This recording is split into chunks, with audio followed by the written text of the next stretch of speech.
Hello there, how's it going? It's been a while, but we're back for the new year 2016. An exciting year ahead, and we've gathered in the pub this freezing January afternoon, Mark, to talk Football League this Wednesday afternoon. Mark, how was your Christmas and New Year? Good fun?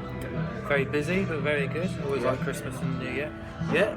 Busy. Similar, busy, but glad to be back in a routine. I sound really older, but genuinely am. Anyway, a spate of sackings in the Football League in recent days. Cotterill's gone, Robin's gone, somebody else went as well, did you know? County sacked their manager. Who else went? Charlton sacked their manager. Charlton struggling now. Yeah. Fans a bit pissed off. Can understand why. Yeah. Bless them. To the neutral, it is a wee bit funny, but anyway. Let's kick off in horrid Championship Cup in UCM. It's a disgusting. It's almost as horrid as Steve Evans. And talking of Steve Evans, big fan. The kind of the reinvention of Leeds and Steve Evans has stalled a little bit of late. They've lost the last two away games, albeit against solid Championship outfits, and in fairly unlucky and unfortunate circumstances. A last-minute goal at Ipswich, and then Sheffield Wednesday last weekend on the box. They were beaten, but they could have equalised, had a goal disallowed. All a little bit controversial. Got Steve a little bit angry as well, as we like to see him get sometimes. Anyway, they're playing Bristol City this weekend. You just mentioned there, Steve Cotterill sacked. John Pemberton's now in charge, and you look at this game, it doesn't look like it's going to be a bit of a goal fest. I mean, look at Leeds' record this season, especially at Ellen Road. 10 of their 13 games have seen fewer than 3. 12 of their last 16 home or away have seen fewer than 3 goals. Only the Medeski Stadium has seen fewer shots on target than Ellen Road. It's just an average of just under 7 per game, which is pretty low. Their home games are averaging just 2 goals a game. They failed to score before half-time in 10 of those 13. Only 13 goals in total in the first half as well. So leading at half-time in just one game at home this season, which is quite astonishing, really. Second worst home attack. Everything to me here leads towards a low-scoring, pretty drab encounter. Bristol City themselves kind of steadied themselves after Cotterill left. Of course, they beat Middlesbrough 1-0. Deservedly beat Middlesbrough. Water coupons on Saturday. Yes, including mine. As soon as Steve Cotterill went, you knew it was going to happen. But anyway, and as well in midweek, they filled a lot of youth team products and only lost 1-0 away to West Brom. Home to West Brom, sorry, in the FA Cup. 6 of their 13 away have been goalless at half-time, only conceded before half-time in 4 of those 13. Only actually scored in 4 themselves. Only scored 9 away goals, failed to score in 7. Everything here is counting up to be a pretty low-scoring game. So I had a look around. Unders is pretty an ugly price. Both teams not to score is an ugly price. So how about a goal to be scored in both halves? No. At 20 to 23 with Boyle Sports. I like that. So a 0-0 in either half will win us at 20 to 23.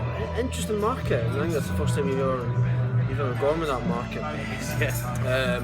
League One, Gillingham against Peterborough. Gillingham having a good season, aren't they? They are, yeah. Doing well. Please, Go ahead. Gillingham. Going very well. Delighted to see them go very well as well. But unfortunately, the last 2 weeks they've squandered 2-goal leads away at Wigan on TV when they actually lost in the end 3-2. And last weekend away at Doncaster. And Justin Edinburgh wasn't happy. He said his young team have to grow up. They've got to really improve and start learning fast, really, because they can't allow that to happen. They were a little bit unlucky last weekend. They were 2-0 up, a free kick gave Doncaster a route back into the game. They only had 3 shots on target in that whole game, scored twice. Gillingham goalkeeper barely had anything to do. Edinburgh said they were absolutely superb for the most part of that game as well. So I like Gillingham a lot. Bradley Dax being subject to a few bits from Bristol City. I expect him to play, I expect him to still be there by the time the weekend rolls around. So I like Gillingham to bounce back here. They've won 13 of their last 16 at the Priestfield.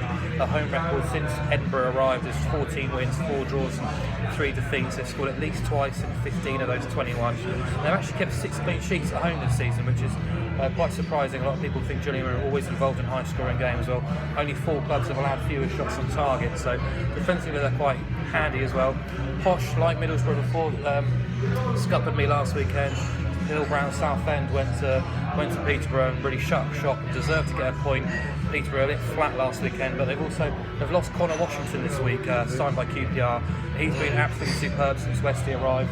14 goals in 19 games under Wesley. And I just wonder, of course this got swashbuckling attack, but how are they going to cope without their main man going forward? Of course, they're firing in loads and loads of shots left, right and centre, but they're also conceding plenty as well. And if this comes down to a shootout, I think Gillingham are the more likely to win. But I'm going to add in over 1.5 goals here, because we can get 2-1 odds here with Betfair on Gillingham to win and over 1.5 goals. Posh have an awful record against the top teams in the league, as they did last season as well. And over 1.5 goals has been a winner in 15 of 21 Gillingham home games, and 30 of Peterborough's 36 away since the start of last season. So 2-1, I think, is a very big price for a game which should have goals in. It's a big price. So Washington's went to QPR then, are you pleased with that? I am pleased. Rough diamonds, but if given the right coaching, a bit of direction, he could easily be your next Craig McHale-Smith, Dwight Gale and all the other posh Charlie players. Austin. Alright, yeah. Yeah. Charlie Austin's gone. Big shoes. Boots to fill. He's been given a number 9 shirt as well, which isn't recommended. Pressure. Yeah. Pressure, definitely. League 2 then, and Northampton against Morecambe in this particular fixture. Northampton knocked out in the FA Cup midweek, as I'm reading the notes. How will they cope here? This is a big one, okay? I'm going against the grain. I've got 2 bets in this game. I'll start off Northampton. You mentioned the FA Cup. I can't explain how basically it's all bets around the FA Cup. They've played 2 games against their big rivals MK Dons in the past fortnight, losing 3-0 with 7,000 away fans in Milton Keynes in midweek. They've missed out on £210,000 because the game was going to be against Chelsea in the 4th round on TV. That's going to have emotional and physical scars on this team, and Chris Wilder was really disappointed with how his team performed in midweek as well, so they weren't to the same standards that they've set most this season. Admitted MK Dons were the better team as well. I just can't help but feel, it might have a knock-on effect here. They've got the best home record in the league. Granted, James Collins and Lee Martins are back and available after being cup-tied. Still a few fitness doubts over Potter and Daft, but of course they're a very, very good team. But if you look at the actual shots data, they've not been dominating teams as much as you expect.